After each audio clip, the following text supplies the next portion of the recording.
Hey Dean, it's Rock here. I wanted to go through the Omne Trium Perfectum that Darius posted about.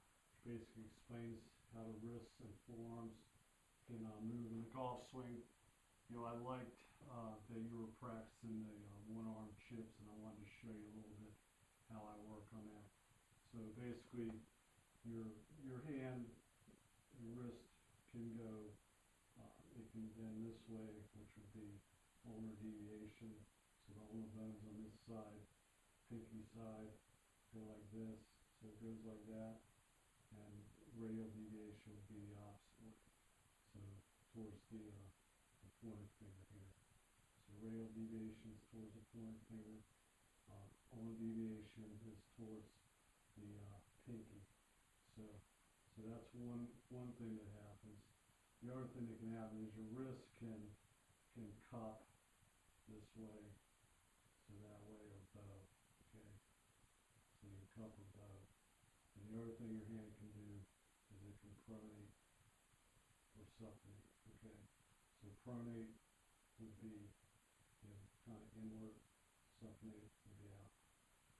So what, you know, Darius, you know, explained is all three of those movements come together. So if your wrist, if you take and do a radial deviation, your wrist wants to cup, okay? So radial deviation, your wrist wants to cup. And also, the wrist wants to pronate.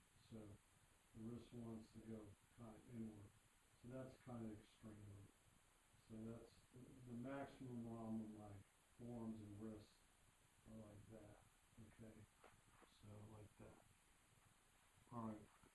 So with a chip, take a one-handed chip, you know, what I do is I root, you know, my right foot into the ground. So, you know, I root it into the ground this way, so clockwise, okay? So that way, root it in, okay? So that's my rear wall. It started right from the ground, right there. So that's in there, okay? Then my left leg is, you know, just stand there, but I'm leveraging this rear wall. So when I go back, everything's leveraged off his rear wall. My left knee kind of goes forward. So from this view, it'd be, you know, like this. So I'm leveraging the rear wall. Now with this chipping, you know, my wrists, I'm going to go through the full Omne Trium Perfectum on the backswing to get, you know, the wrist, forearms totally in that position. And then I leverage the ground, and, you know, my hand's lagging, and I hit. So when I'm practicing this, so I'm going to get my setup, root that right foot into the ground,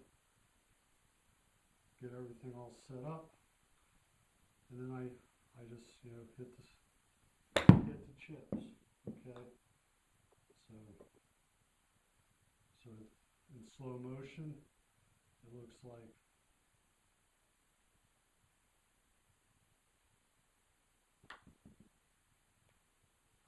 that. So you see on the backswing, the wrists do, like, they go back like this. So the wrist is now, it's cupped. I got radial deviation, okay, and I got pronation.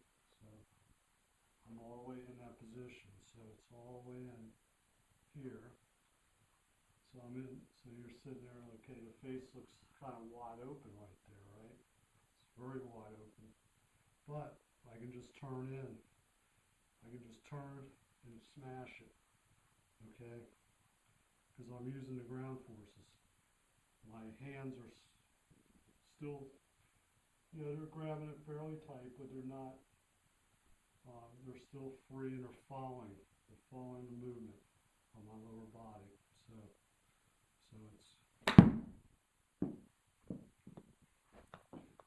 that's kind of what it looks like.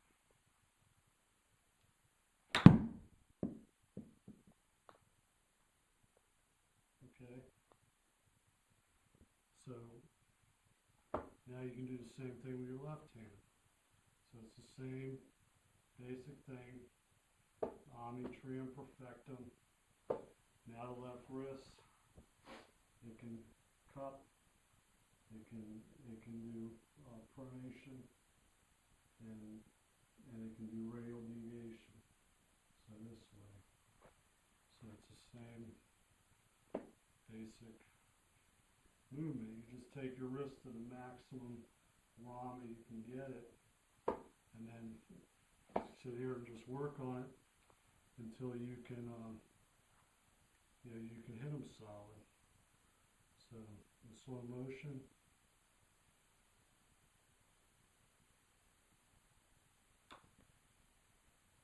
Just like that. And at real speed. It's like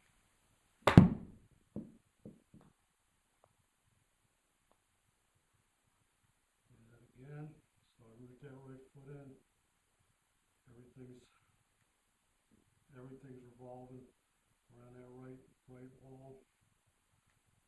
And I use that to leverage the arms. And I can smash the hell out of it. Okay? So that's the left hand. Both hands are important. I want you to understand both arms independently. Then you can put both hands on. Do the same thing. So it's root that right foot in, get in here.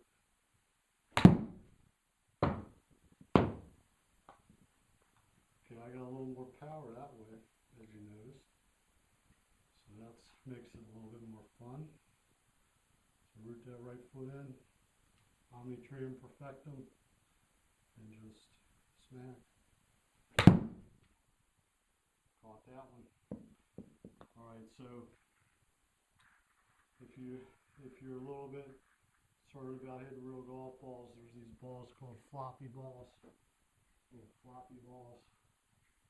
And if your wife doesn't like the noise, and if you're a little bit concerned about hitting something,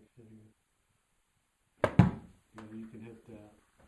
So you can hit your floppy balls. It's still hitting the ball. You can still work on the swing. So it's not quite as much fun. Doesn't make as much noise.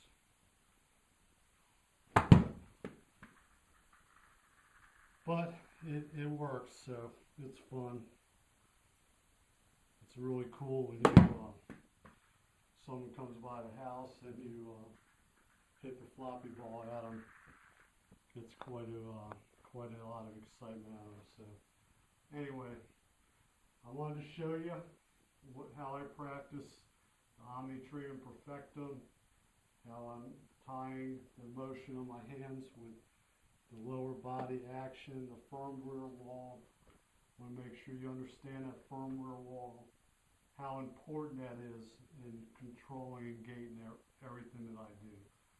So you learn this, with the chipping. Learn how to build this firm rear wall, and have everything gating off this firm rear wall, and the little chipping. Work on this Omne Trium Perfectum, so you understand how to control the wrists and the forearms, and how that can lead to really getting a lot of compression into the ball. So play around with it. Allow those wrists to move, the forearms to move, and everything gated off the lower body action, the ground forces. That's what provides the leverage to do all this stuff. Okay, so you'll find it's very consistent, very repeatable, fun to do. So get out there. I know your knees hurting you and all that, but even with that, you can still work on this and have some fun, and keep building the foundation of your golf swing. So thanks for everything you're doing. I enjoy watching you swing and watching you progress. So thanks a lot, buddy. Have a good one. See you.